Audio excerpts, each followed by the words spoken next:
فوج کی عمران خان کو وارننگ، کیا قانونی کارروائی ہو سکتی ہے؟ ترجمان پاک فوج نے چیئرمین پاکستان تحریک انصاف عمران خان کی طرف سے انٹیلیجنس ایجنسی کے اعلیٰ افسر پر الزامات پر رد عمل ظاہر کرتے ہوئے کہا ہے کہ بدنیتی پر مبنی من گھڑت الزام انتہائی افسوسناک، قابل مذمت اور ناقابل قبول ہے۔ جھوٹے الزامات کا سلسلہ بند کیا جائے۔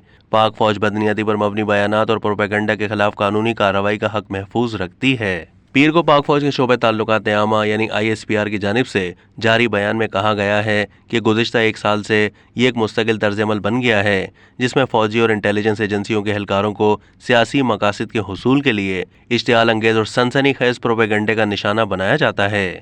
ترجمان پاک فوج نے کہا ہے کہ عمران خان نے بغیر کسی ثبوت کے ایک حاضر سروس سینئر فوجی افسر پر انتہائی غیر ذمہ دارانہ اور بے بنیاد الزامات عائد کیے ہیں۔ انہوں نے کہا ہے کہ ہم متعلقہ سیاسی رہنما سے مطالبہ کرتے ہیں کہ وہ قانونی راستہ اختیار کریں اور جھوٹے الزامات لگانا بند کریں۔ ترجمان نے کہا ہے کہ یہ من گھڑت بدنیتی پر مبنی الزام انتہائی افسوسناک، قابل مذمت اور ناقابل قبول ہے۔ بیان میں مزید کہا گیا ہے کہ ادارہ واضح طور پر جھوٹے، غلط بیانات اور پروپیگنڈے کے خلاف قانونی کارروائی کرنے کا حق محفوظ رکھتا ہے۔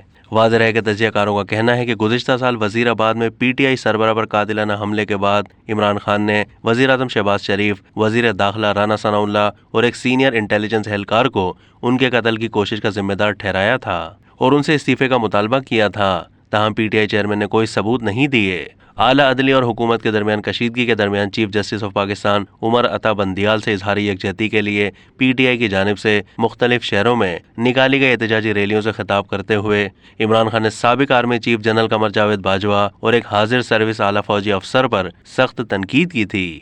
اب تک کے لیے اتنا ہی۔ مزید معلومات کے لیے ڈیلی جنگ کے YouTube چینل کو سبسکرائب کیجیے۔